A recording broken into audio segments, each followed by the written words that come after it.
January 2026, the United States Department of Justice released 3 million pages of documents, alongside 2,000 videos and nearly 200,000 images.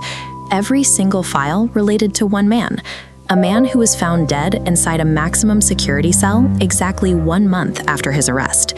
The forensic pathologists who examined his body noted a position more consistent with homicide than suicide. On the night he died, the security cameras malfunctioned, the guards fell asleep, and his cellmate was moved to a different wing hours beforehand. Within 24 hours of that 3 million-page release, the shockwaves hit. A former prime minister and a royal family member were arrested. The president of Harvard and a Goldman Sachs executive resigned. A U.S. Commerce Secretary was subpoenaed, and 2 of the richest men on earth were called to testify before Congress. Yet, amidst this wave of high-profile casualties, the justice system stopped short. Nobody who actually visited his private island has been charged with a crime, not one person. The initial evidence reveals a system fully capable of toppling isolated elites, yet entirely paralyzed when forced to confront the center of the network. Jeffrey Epstein was born in Brooklyn in 1953.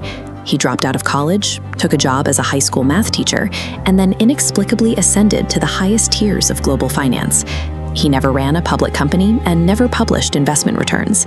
His entire fortune was tied to a single verifiable client, a billionaire retail mogul named Les Wexner, who gave Epstein power of attorney over his entire estate. With that capital, Epstein established his stateside hub in New York City, acquiring a 40-room Manhattan mansion, the largest private residence in the city. But the crown jewel of his operation was Little St. James, a private expanse in the U.S. Virgin Islands, where powerful men arrived by private jet and left by yacht. He expanded his footprint with a sprawling ranch in New Mexico and an apartment in Paris, connecting them all with a private Boeing 727 that investigators later nicknamed the Lolita Express. The flight logs on that plane contained a staggering roster of former presidents, tech billionaires, Hollywood directors, and prominent diplomats.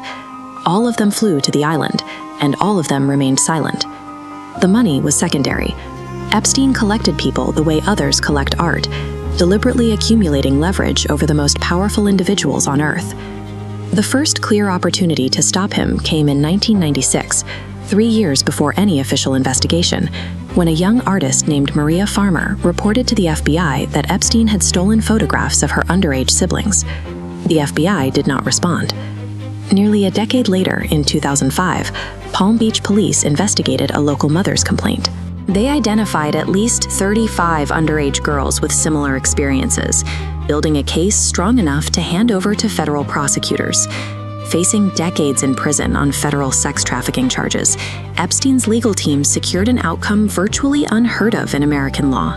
He pleaded guilty to 2 minor state charges for soliciting prostitution, and the federal case was dropped entirely. He served just 13 months in a private wing of a county jail, during which he was granted work release to leave the facility 6 days a week. The federal prosecutor who architected this non-prosecution agreement was Alexander Acosta, a man who would later be appointed as the United States Secretary of Labor. The terms were sealed behind closed doors. The victims were never consulted or informed. They only found out after the deal was signed.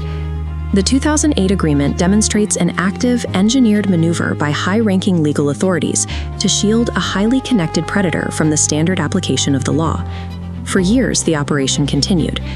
Then, in July 2019, federal agents arrested Epstein on the tarmac at Teterboro Airport as he returned from Paris. He was indicted on new, severe federal sex trafficking charges.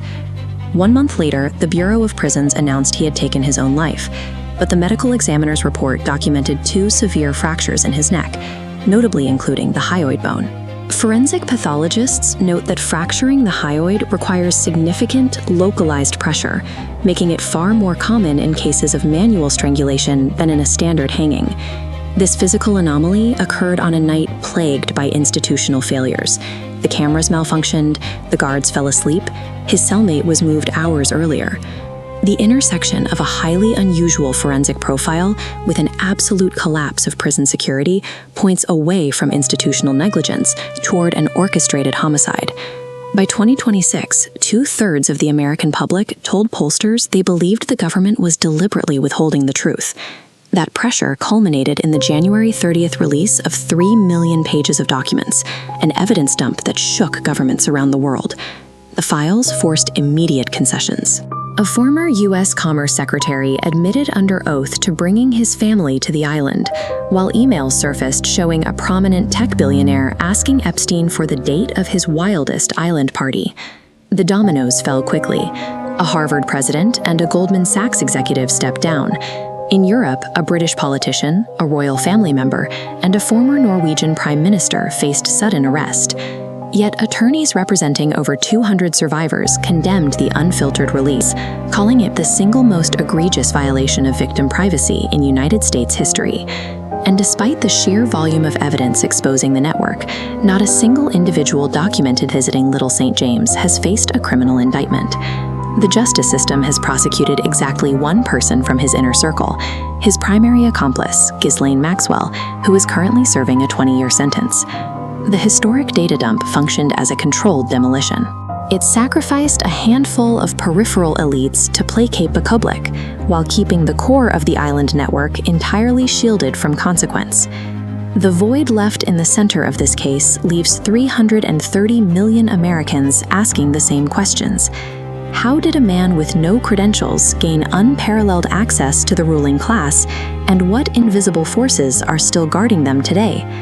The answers might lie in a buried 15-year-old DEA investigation, a file that nobody is talking about. Subscribe to Dark Dossier.